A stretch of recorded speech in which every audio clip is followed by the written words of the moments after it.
Ей, здравейте! Колко от вас сте чували фразата, че с парите не могат да се купи щастие? Знаете ли, първото нещо е, че тези хора, които го казват, вероятно нямат достатъчно пари или изобщо нямат. Второто нещо е, че не знаят явно къде да пазаруват. Ще ви кажа нещо, което ми се случи скоро.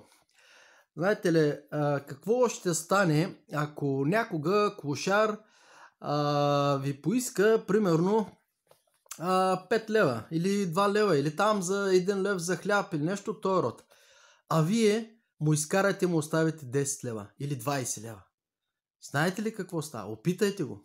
Със сигурност тогава ще получите точно на момента онова уникално, безрезервно и неописуемо щастие, което се купува с пари.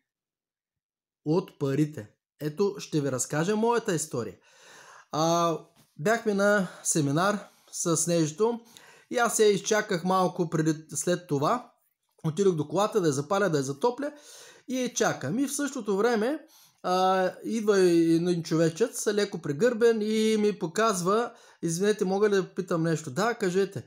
И ми показва какво беше? Една кутийка от едно лекарство. И ми казва, аз съм с диабет и това ми е лекарството и в момента нямам парички да си го купя. Трябват ми 6 лева или 5 лева, нещо от този род беше ми казал човек. И знаете ли, аз му казах, добре, хубаво, ще изчакай малко. Отидох до колата, взех портмонето. Естествено, аз нямах 2, 3 или 5 лева или с дребни стотинки изобщо. И направо изкарах 10 лева тогава. Имах в мене, изкарах и му ги дарах. Човека няма да ви кажа, просто не мога да ви го опиша каква радост. Той ми благодареше, аз си обърнах гърба и викам, хубав ден, бъжи здрав, нека да успееш да се справиш с болестта си и да можеш да имаш парички да се храниш. Добре. А той не продължаваше той не можеше да повярва. И знаете ли какво изпитах? Неописуемото това щастие, което аз си го купех, на момента го получих от пари. И това, значи, щастието може да се купи с пари.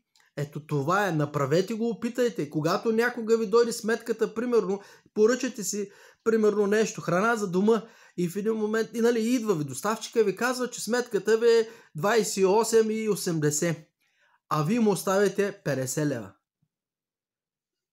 Направете го и ще видите как ще получите това щастие, ще разберете, че с парите наистина може да се купи щастие.